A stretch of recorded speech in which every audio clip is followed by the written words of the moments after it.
阿曼湾、阿拉伯海出来的话，现在如果被卡住的话，那油价势必要上涨。是，那所以这个油价对美国来讲的话，如果说一桶涨到120以上，130、140继续往上涨，那川普的妥协的空间就会大很多。那所以现在这个基本上是在一个僵持的阶段了。当然，外界传闻很多，就是美国有进一步的打击计划，那么如何的。其实伊朗也这个发言也是很强硬，随时准备予以强烈的反攻，而且传言也是伊朗事实上话，他的这个革命卫队的水上力量，事实上包括水下力量，并没有被完全被摧毁。所以这个情况就造成大家心里还是相当不安，这场战争到底要拖到什么时候？不过我自己看法就是说，最后的决定还是看经济因素。经济因素，因为美国自己本身虽然它不依赖海湾国家的石油跟这个天然气供应，可是问题就是说，海湾国家的石油跟天然供应会影响到国际基本能源的价格。那这个对川普来讲是非常致命的啊。那你也可以看到，就是说，在这一段时间啊，不管是美国和伊朗都在快速重新在部署，这个其实是一个正常的军事作业，因为它从军事的角度来看的话，谈判虽然在进行，可是军事的准备是不能够停的。是，所以你也可以看到，美国这个目前对于中东地区那么这些军火这些在布置、在部署或者这个批准了大概80几亿对海湾国家的这些军购的项目其实都在为可能的下一波的军事这一些冲突做准备。所以，可是准备并不表示一定会打。美国一直讲说，这个美国现在有一个短可是强而有力的一个攻击，可能攻击的是伊朗的关键这个基础建设。其实这个打法，说实话，这个讲法，我觉得威慑能力是很有限的。为什么？因为这个就是川普过去从2月28号开始打伊朗的基本的策略嘛，就是这样的那有点了无新意的感觉。所以这场战争现在这个有一点点感觉是歹戏拖棚了。那不过整体来讲的话，你就可以看出来我做一个比喻就好比说一个重量级的拳王。突然跑到那个羽量级的拳击场找一个羽量级的选手去打了一场拳击赛结果打了一个平手。那你觉得是重量级拳王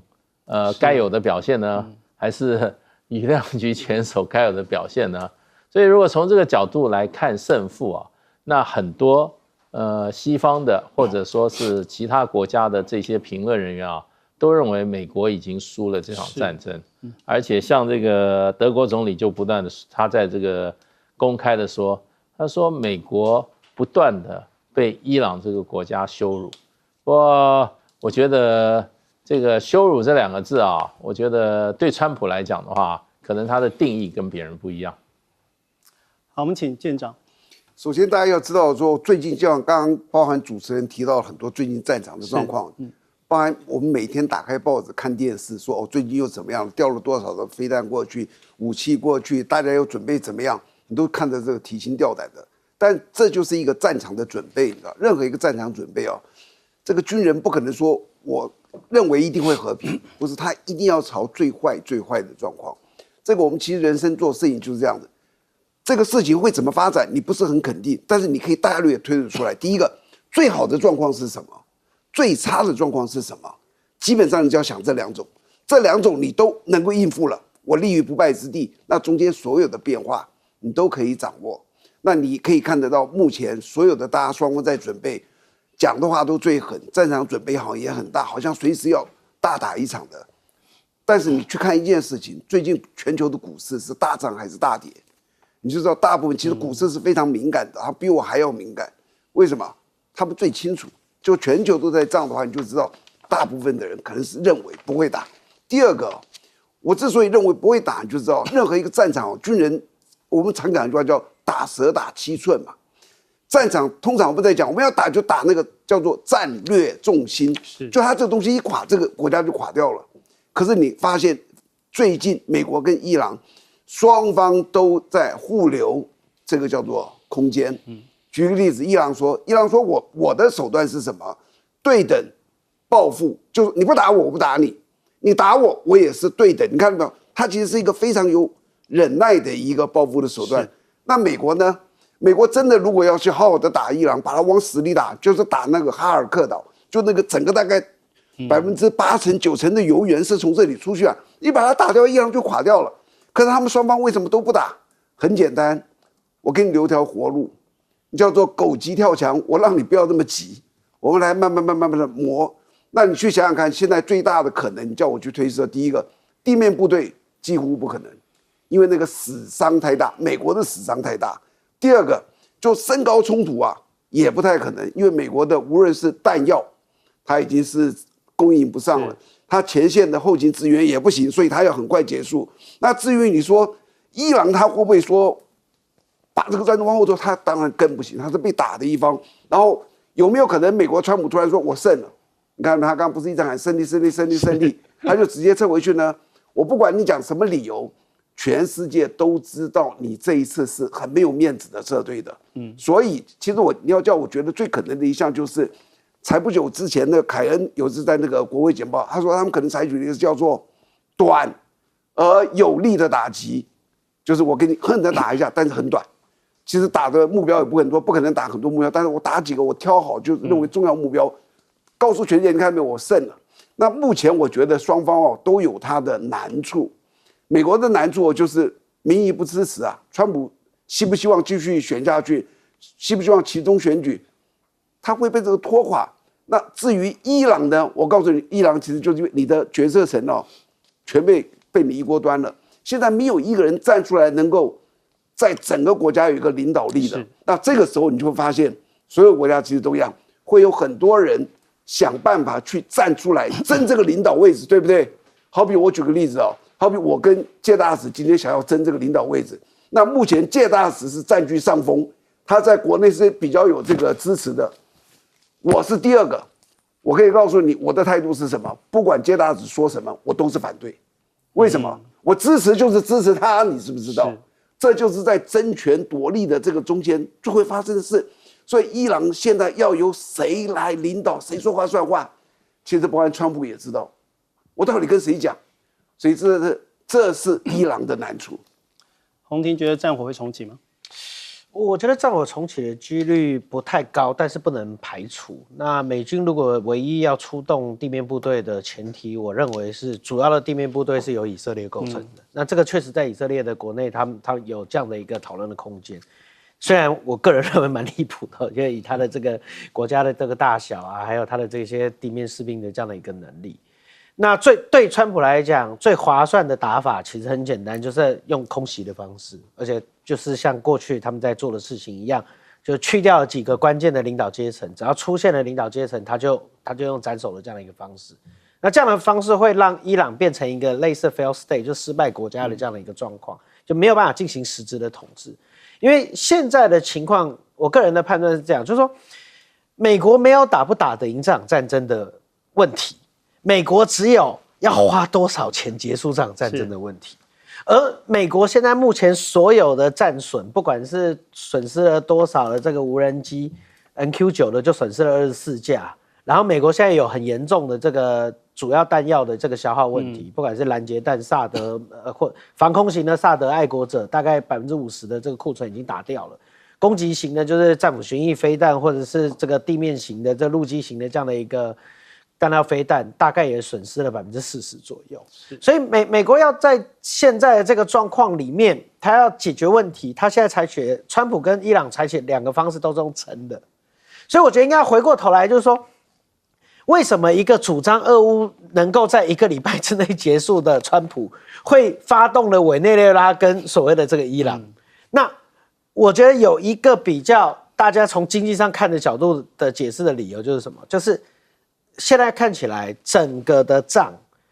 对民众都是受伤的，全世界都受伤，不管是亚洲这些能源进出口国，包括我们自己，我们的中油、我们的台电不知道拨补了多少。5月中马上就要讨论所谓的这个增资的这些事情，不然国营企业是撑不住的，不然就是要涨价转让给消费者。可是川普跟川普的朋友们，就是所谓的能源巨子跟所谓的军工复合体，哇，那个是赚到翻掉了。是，那过去我们最常讲，川普发动这个关税战，主要的原因在于说他想要解决所谓的这个美债的这个问题。某种程度上也因为美国发动了战争，而让世界的不确定性升高，而最后大家看了一圈回来以后，还发现可能美元还是相对最保险。所以资金回流美国的也确实发生了。所以川普的这个仗打起来，对他来讲，其实他是还有能力撑的，在经济上。但是你说在政治上，期中选举，如果我们把川普现在已经是第2任这个角度放进去的时候，他如果没有那么 care， 他宁愿输了期中选举，也要获得他该获得的这一部分，那或许可能就是现在为什么这个战事还焦灼在这里的最主要原因了，因为他拖得起。是。好，我们从中东战事再延伸到这个5月中所举行的川习会哦。最新的画面可以看到，这个 C-1拐美军的运输机突然出现在北京的首都机场。这个是大陆网友他在社交平台他所发布的一个影片，里面是有一架美军的 C-1拐的运输机，它在5月1号。降落在北京的首都机场的一些相关的照片跟影片因此呢，他们是怀疑这个是不是为了川普要访中进行相关的一些物资的一些运送？因为过去的一些惯例呢，美国总统出行，包括他的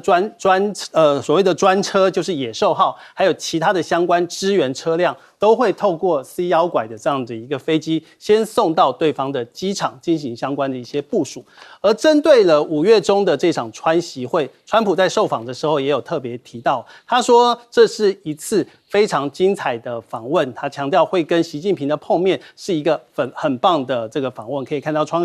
习会，川普这一方面是非常非常的期待。可是你要面对跟这个习近平的一个碰面，在这个所谓的中东战事方面，是不是要先进行后续的一些解决？因为到目前为止，伊朗战事可以说是重创了不只是美军的军事武器装备，还有就是财政的系统因为按照这个国债规模80年来，它是首度突破了它的这个 GDP 这表示这场战争已经考验了美国的军事还有所谓的金融的相关的一些霸权，对于军事跟经济都有产生很大的一个冲击。而另一方面呢，在这个美国方面也有提出一些警告，就是30年期的美债殖利率的5%的这样的一个水准，如果明显失守，那很可能会是一个通往厄运的大门这个对于美国经济造成很大很大的一个影响。另一方面，我们再回到上次这个记者的这个晚宴，就是川普遇袭的这场活动。这场活动有一个新的一个话题就是连美国的国防部长的夫人，难道他也穿这个大陆的所谓的大陆货？这边就出现了 Mega 的铁粉就崩溃，说好的美国优先，这个是一个疑似来自大陆的中国海外快时尚品牌的这个平价的这个礼服，我们可以看到这个赫格塞斯他的夫人穿了这个浅色的这样的一个长裙是很好看。不过呢，被发现这个是不是疑似来自中国海外的快时尚因为按照这个意大利的一些时尚界的博主也提出，这个好像不是这个夫人第一次穿中国品牌的礼服来公开亮相。除了穿礼服之外，现在还被发现川普的这个维安人员他的配枪、他的瞄准镜是不是也是中国制造？那很多大陆的民众是没有办法接受这样的情况，因为呢，在最近包括美国这几年来都是以国安为理由，禁止很多项的美国高科技的产品相关的一些设施进口到美国。没想到川普他贴身的维安人员用的竟然是大陆方面的一个装备，我们可以看到这个瞄准镜被发现很可能是大陆企业所制造的相关的一些产品。在我们放轻松点来看一下这个赛车就是张雪机车目前出现了一个大逆转，甚至还出现夺冠的情况，全球都为之疯狂这主要是张雪机车它再度爆冷门，主要针对这个 WSBK 就是这个相关的匈牙利的站这边进行了冠军最后而且最后一圈呢是用大逆转的方式，到目前为止已经拿到了3个冠军到手这是5月2号的时候，在第4站匈牙利的第一场战事再度夺冠，而且是在最后一圈出现大逆转的这个情况，是超越了前方2个领先的车手，率先冲线，而且这次也是爆冷门的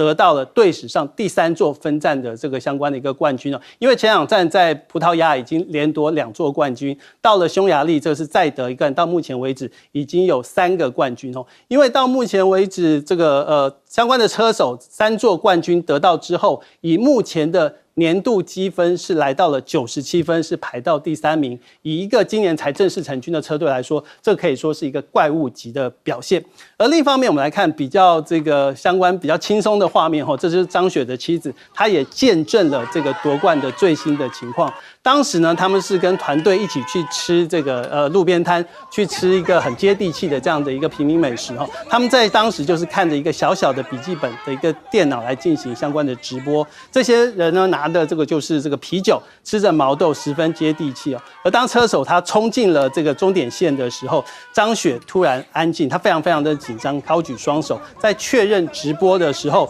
传来这个张雪冠军夺冠，他非常非常的高兴，抱着旁边的这个团队的成员高呼这个非常非常的开心。那张雪机车到目前为止2025年它全年的销售量只有 2.5 万辆，可是今年夺冠在10天之内订单就暴增突破了1万台，可以看到张雪机车成为一个全球关注的一个话题。我们请介大使。现在看起来这个川普去中国大陆访问这个已经越来越成定局的表现。前2天川普在这个接受记者访问的时候，记者问他去大陆访问，他做了刚刚上述这样表现。他说这个会议是一次很精彩的一次访问，不过时间是蛮短的，只有2天，短短2天的时间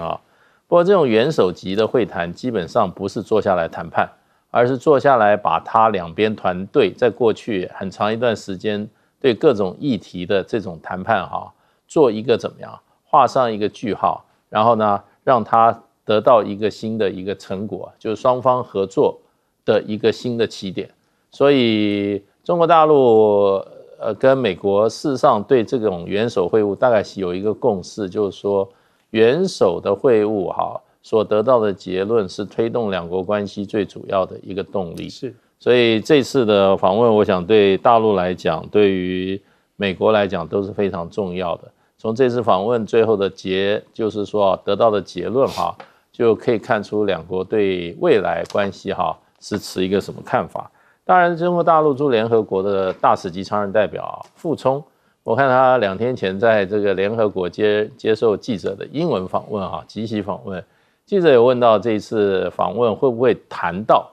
这个美国跟伊朗的战争，那傅聪他答得很直接，他就说如果到那个时候，也就是说月中的时候这个月中，也就是川普到了北京，如果美国跟伊朗战争还没有结束的话，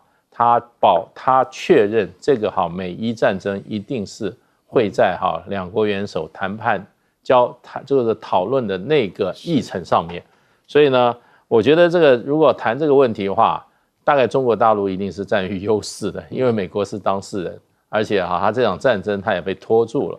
那不过整体来讲，我看很多西方的这些评论人员都在说，其实这一次中美的元首会晤中国大陆是基于强势，是因为美国现在深陷了很多的这些战争里面，尤其这场美伊战争让美国这个面临很多不确定性。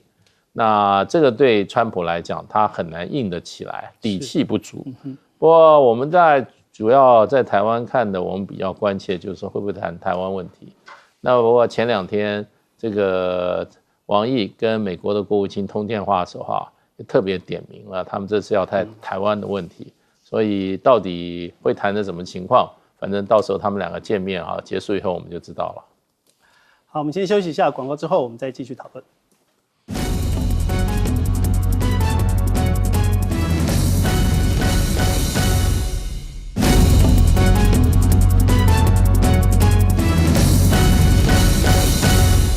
好，欢迎回到节目的现场，我们请洪庭。我想运输机到北京那大概暂时解决了大家很多的疑虑，因为大部分还是有人在提到，就是说，这个川习会到底会不会如期举行啊？那现在看起来，先遣部队既然已经到了，那就表示大概这整个的这个会面是箭在弦上了。是，但是这里面还是有一些相关性的问题，我觉得可以纵归一起来谈，就是说，你在看这个川习的时候，大家都在担心说，好，到底什么东西会放到川习会的这个桌上？那现在看起来，伊朗一定会。那伊朗这个问题在川习上面也还蛮复杂的，因为中国大陆也是一个能源的进口国，那它过去因为战备储备买的非常非常多，所以呢，它暂时在这一波的这一波的这个油价里面，它暂时没有受伤比较小。对，可是，在整个量体的估计上面，大家认为说它大概可以撑7个月。那7个月之后，它也会遇到一些状况。那这些高油价的浮动啊，这些它的成本还是要必须去负担。所以，对于很多人提到，就是说，你说川习会这个会议里面提到伊朗这场的部分的时候，我认为中国大陆之前有去释放出一个讯息，就是你应该要来找我，我来帮你搞定这件事情。什么讯息呢？就是大家不要忘记，在双方美国跟伊朗在巴基斯坦谈判的时候，那个时候中国大陆是不是公布了说他的巴基斯坦的总统跑到了中国大陆去，然后在那边逛那个博物馆，有没有？那我觉得那个就是一个在外交上面的一个信号，就是说，你看双方在你的国家谈判，可是他把总统请出去，请到我这里来访问，可以传话。他其实某种程度就是在秀一个 muscle，就是说其实这件事情你要是拜托我搞不好可以帮你出点力，所以他是在累积谈判的筹码。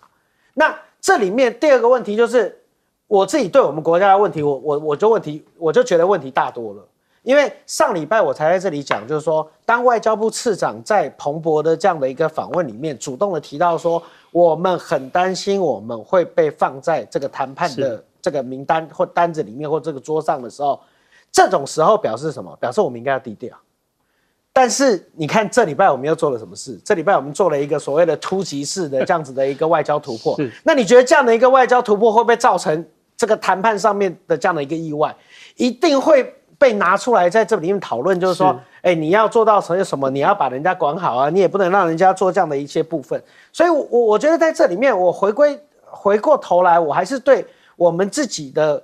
国家国安跟所谓的外交团队打一个问号，就是我们的战略能不能跟战术一体？否则战术的胜利不是战略的胜利，战术的胜利甚至有可能会变成战略上面的成本。那如果我们因为这样子的一个有面子的事情，然后导致我们在川习会被交易了些什么，那这个就真的叫得不偿失，这个真的要好好的算一算，而不是为了面子而失去理智啊。好，我们休息一下广告之后，我们再继续讨论。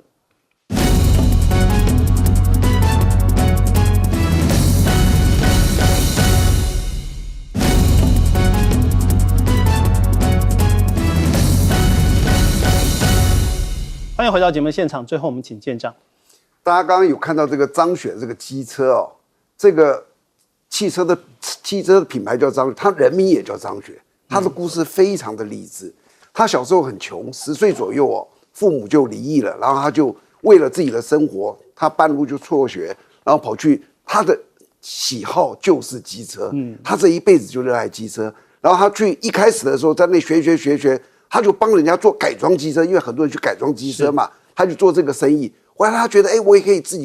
己做这个机车厂啊。他就有一个伙伴，大概出了最多的钱，他就成立了这个叫做机车厂，然后卖的还很不错。后来这2个合伙人就分道扬镳，为什么？这个做机车的这个出钱的，他认为说你就这样就好了，你不要再弄了。但是他就一直追求他的品质，然后他就出来，他是裸退出来的，他没有拿任何东西。出来之后，他就一心一意的去做这个东西。你看看他今天的成就，他居然可以做到全世界最快的，